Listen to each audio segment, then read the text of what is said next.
वो वीडियो मैंने देखी और मैं तो आपसे ये कहूँगा कि वो वीडियो में कुछ आया ही नहीं। उनके साथ और बदतमीज़ी की गई है और मारा गया है। ऐसे मदरसों पे बुलडोज़र चल जाना चाहिए। मदरसा है ही नहीं, उसने कमरे किराए पे दे रखे हैं, मदरसा नहीं है वो। उसने कमरे किराए पे दे रखे हैं, वो अपना 70-80 हज़ार रुपये वहाँ से वसूल रहा है। मदरसा कहाँ है? वो 10-12 बच्चों में कहाँ मदरसा होता है? वो क्या करता है, जो भी वहाँ पे जाता है वो उसने लेडीज़ें पाल रखी हैं 10-15। जो बच्चों के नाम पे पैसा आता है, बच्चों को नहीं, उन लेडीज़ों को पाल रहा है। उन लेडीज़ों को पाल रहा है। जो भी जाता है, कोई भी जाए तो मतलब वो लेडीज़ों को आगे कर देगा कि ये हमें छेड़ रहे थे, ये छेड़खानी। इस वजह से कोई इतनी हिम्मत करता नहीं। कुछ भी नहीं था, ये मामूली टैक्सी ड्राइवर था, कोई डिग्री नहीं इसके पास हैं। आज तक ये मतलब मदरसे नहीं गया, खुद 5 वक्त की नमाज़ नहीं पढ़ता। ये कैसे मदरसा चला सकता है? और 2004 से हर फ्राइडे को उधर 15,000 के आसपास चंदा आता है। 2004 से लेके आज 2022 हो गई, 18 साल, तकरीबन 1.25 करोड़ रुपए आया है और मस्जिद में एक पैसा नहीं लगा। और मस्जिद में तो बिजली भी चोरी से जलाता था ये, मीटर भी तो अब लगा है 4-5-6 साल पहले। नमस्कार, मैं शालिनी झा और आप देख रहे हैं ओ न्यूज़ हिंदी। हाल ही में जिस तरीके से पत्रकार जब मदरसे की जांच के लिए वहां पहुंचे तो आपने देखा किस तरीके से उन्हें मारा गया, उनके साथ बदसलूकी की गई। उन्हीं सब मुद्दों को लेकर हमारे साथ एक शख्स मौजूद हैं जो उस मदरसे को लेकर बड़ा खुलासा करना चाहते हैं। वहाँ जिस शख्स ने इन पर हमला किया उसको लेकर भी ये बहुत कुछ कहना चाहते हैं। क्या नाम है? पहले आप अपना नाम बता दीजिए। मेरा नाम मोहम्मद हामिद है। हाँ। और मैं वहीं पर रहता हूँ जी। और मुझे उसकी तुफ़ैल ख़ान की सारी एक्टिविटीज़ के बारे में मालूम है। हाँ। मुझे क्या उधर आसपास के इलाके में सबको मालूम है किस तरीके से वो फर्जीवाड़ा चला रहा है वहाँ पे, और कोई इसके ख़िलाफ़ कोई एक्शन नहीं, कोई कार्रवाई नहीं। मासूम बच्चों की ज़िंदगी वहाँ पे ख़राब कर रहा है वो। वहाँ पे बिल्कुल भी मतलब एजुकेशन का मतलब आप कह सकते हो भी नहीं है वहाँ पे। तो आपको इतना सब उस मदरसे के बारे में कैसे पता? क्योंकि जब पत्रकार वहाँ जाता है तो उसको कहा जाता है कि आपके पास अथॉरिटी नहीं है, आप इजाज़त लेकर आइए, मदरसे की जांच आप ऐसे ही नहीं दिखा सकते हैं। तो आपको इतना सब कुछ वहाँ पे कैसे पता? नहीं, असल में हमारी पैदाइश ही वहीं पे हुई है। हम शुरू से वहाँ अपने सामने देख रहे हैं। और दूसरा जो वो मस्जिद है उसके जो फाउंडर थे वो मौलाना खालिद थे। वहाँ पे कुछ भी नहीं था। 1997 में वक्फ बोर्ड ने लेटर लिखा उसको कंस्ट्रक्ट करने के लिए मस्जिद तामीर हुई वहाँ पे। फिर 2001 में दोबारा लेटर लिखा, उनको इमाम मुकर्रर करा, अपॉइंट कर दिया वक्फ बोर्ड की तरफ से, मदरसा चलाने की इजाज़त दी। वो अपना काम बाखूबी। मोहम्मद खालिद कौन है? मेरे वालिद साहब थे। तो वो अपना काम बहुत अच्छी तरीके से अंजाम दे रहे थे। तो आपके पास कोई सबूत है कि वो जो मदरसा है या वो आपके वालिद की ही है? नहीं, मेरा नहीं, हमारे वालिद का नहीं है वक्फ बोर्ड का। वक्फ बोर्ड ने अथॉरिटी दी थी। मैं आपको सबूत देता हूँ। ये 2001 का लेटर है, मैं आपको दिखा देता हूँ कैमरे में। ये 2001 में लिखा था वक्फ बोर्ड ने, ठीक है। और ये अभी लेटेस्ट दिल्ली वक्फ बोर्ड ने लिखा है, उसकी कॉपी ये है। तो जब अथॉरिटी आपके पास थी और आपको पता था कि इतना सब कुछ वहाँ हो रहा है तो आपने आज तक उसको लेकर कदम क्यों नहीं उठाया? नहीं, हमने कई बार पुलिस कंप्लेंट की है, थाने में दी है। और बाकायदा दिल्ली वक्फ बोर्ड ने खुद SHO को लेटर लिखा है 2012 में कि वहाँ पे इलीगल कंस्ट्रक्शन हो रही है। तुफ़ैल नाम का शख्स है, वो इलीगल हमारी जगह पे कमरे बना रहा है, कंस्ट्रक्ट कर रहा है, उसके ख़िलाफ़ एक्शन लें। लेकिन वहाँ की जो पुलिस है निज़ामुद्दीन, वो कोई कार्रवाई नहीं करती। तो आपको लगता है जिस तरीके से ये मदरसे में आपने बहुत बड़ा खुलासा किया है कि वहाँ पर जो है बच्चों को पढ़ाया नहीं जाता है और भी चीज़ें हैं, तो उससे पहले ये सवाल है कि मदरसे जब ऐसे इस तरीके से चल रहा है तो आप लोगों को भी तो कुछ कदम उठाना चाहिए था ना। पुलिस के पास आपको बार बार जाना चाहिए था, क्योंकि वहाँ पर तो बोल रहे हैं अथॉरिटी नहीं है, अथॉरिटी आपके पास है और चला वो उस तरीके से रहा है। तो माना जाए कि किस तरीके से फंडिंग वंडिंग हो रही है या बड़ा कुछ करने की कोशिश की जा रही थी?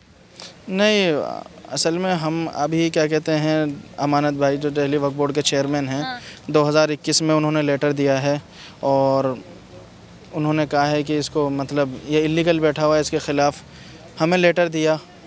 और इसके ख़िलाफ़ कई बार मोहल्ले वालों ने, हमने भी कई बार शिकायत की है, लेकिन कोई कानूनी कार्रवाई जैसे होनी चाहिए वैसे बिल्कुल नहीं होती।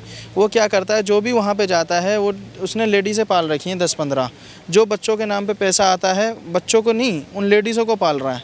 उन लेडीज़ों को पाल रहा है। जो भी जाता है, कोई भी जाए तो मतलब वो लेडीज़ों को आगे कर देगा कि ये हमें छेड़ रहे थे, ये छेड़खानी। इस वजह से कोई इतनी हिम्मत करता नहीं है। इस वजह से अब हम हाई कोर्ट से पुलिस प्रोटेक्शन के साथ तब हम इसमें दाखिल होंगे।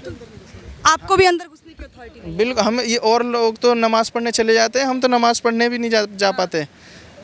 तो ये अथॉरिटी, ये जो अथॉरिटी उसके पास आई है वो कैसे आ रही है? मतलब किसी का तो उसके सर पे हाथ है ना, क्योंकि इतना ज़्यादा वो पावर दिखा रहा है या महिलाओं को आगे कर रहा है, पत्रकारों को भी वहाँ पर बंधक बनाया जा रहा है। नहीं, हाथ उसके ऊपर तो काफ़ी लोगों का था पहले, लेकिन अब नहीं है। सबने उसकी मतलब सबने देख लिया कि ये कैसा शख्स है। अब तो पूरा हिंदुस्तान ने देख लिया, लेकिन निज़ामुद्दीन वालों ने तो बहुत दिन से इसको जानते हैं, उन्होंने देख लिया ये कैसा शख्स है। और शुरू से ये कुछ भी नहीं था, ये मामूली टैक्सी ड्राइवर था। अब ये बताओ, इसने कोई मतलब कोई डिग्री नहीं इसके पास हैं, आज तक ये मतलब मदरसे नहीं गया, ख़ुद पाँचों वक्त की नमाज़ नहीं पढ़ता, तो ये कैसे मदरसा चला सकता है? और सबसे मेन बात, इसने अपनी झुग्गी बेची थी, सरकारी ज़मीन बेची थी। आप खुद सोचो, ये देखो उसकी कॉपी, ये उसका राशन कार्ड है मोहम्मद तुफ़ैल का, कैमरे पे दिखाइए। ये देखिए मोहम्मद तुफ़ैल के साइन हो रहे हैं। इसने सरकारी ज़मीन बेची थी, अब होगी इस पर FIR निज़ामुद्दीन थाने में। बताइए, ये भी नहीं कर पाएगी निज़ामुद्दीन थाने की पुलिस। ये देखो मोहम्मद तुफ़ैल के ही साइन है इस पर, सरकारी ज़मीन बेची है इसने। तो आगे क्या कदम उठाएंगे आप इस चीज़ के लिए? नहीं, अब हम इसकी कंप्लेंटें वगैरह देंगे अब, क्योंकि हर जगह देंगे, ED में भी देंगे, इनकम टैक्स में भी देंगे, क्योंकि 2004 से हर फ्राइडे को उधर 15,000 के आसपास चंदा आता है।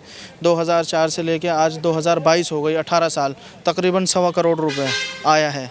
और मस्जिद में एक पैसा नहीं लगा, और मस्जिद में तो बिजली भी चोरी से जलाता था ये, मीटर भी तो अब लगा है 4-5-6 साल पहले। तो आप जिस तरीके से वहाँ पे पत्रकार गए थे, वहाँ पे कुछ स्थानीय निवासी जो थे उन्होंने ये खुलासा किया कि बांग्लादेश से फंडिंग आती है, फंडिंग की बात की गई है। क्या आपको इस बारे में जानकारी थी कि फंडिंग आ रही है? नहीं, इस बारे में मुझे मालूम नहीं। अगर किसी ने कहा है तो कोई सबूत होगा, उससे पूछा जाए भाई क्यों कहा, लेकिन मुझे इस बारे में कोई मालूम नहीं कि फंडिंग आती है या नहीं आती। चलिए, पत्रकारों के साथ जिस तरीके जो अभी वीडियो सामने आया था, कैमरा पर्सन और पत्रकार दोनों को मारा गया था, बंधक बनाया गया था, धमकी दी गई थी, क्या आपने वो वीडियो देखी? और अगर आपने देखी है तो उसको लेकर आप क्या कुछ कहना चाहेंगे? नहीं, वो वीडियो मैंने देखी, और मैं तो आपसे ये कहूँगा कि वो वीडियो में कुछ आया ही नहीं। उनके साथ और बदतमीज़ी की गई है और मारा गया है। अगर आता तो आप लोग खुद कहते कि यार कुछ भी नहीं आया उसमें, वो तो इससे भी बुरा हाल करता है। और ऐसे भी पहले भी कई बार कर चुका है वहाँ के जो स्थानीय लोग हैं उनके साथ। अच्छा, स्थानीय लोगों ने भी कुछ बड़े खुलासे किए हैं। वो भी ये कह रहे हैं कि वहाँ पर जो है मदरसा जो अवैध तरीके से चलाया जा रहा है, तो आज तक भी उस पर कार्रवाई हो क्यों नहीं पाई? क्योंकि आप लोग भी कह रहे हैं पुलिस के पास गए थे हम लोग, पहले भी वो ऐसी चीज़ें कर चुका है। नहीं, असल में क्या है, हर चीज़ मतलब कोई भी चीज़ होती है, इंसान कहाँ जाता है, थाने में जाता है। हाँ। पुलिस कंप्लेंट करता है।